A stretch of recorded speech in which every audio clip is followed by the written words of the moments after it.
రావణాసుర సంహారం జరిగి శ్రీరామచంద్రుడు జయాన్ని పొందిన రోజు మంగళవారం. అందుకే మంగళవారాన్ని జయవారము అంటారు.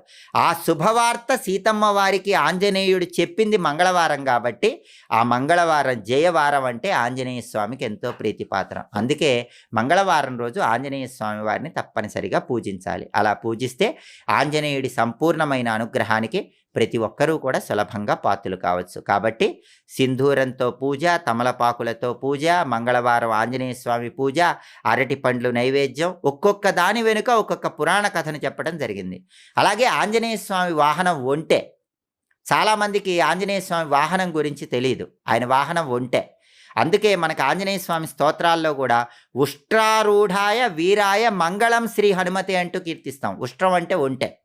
పంపాతీర విహారాయ గంధమాధన వాసినే అంటూ ఆంజనేయ స్వామిని కీర్తిస్తాం. మరి ఒంటె వాహనం ఎందుకుంది అని అంటే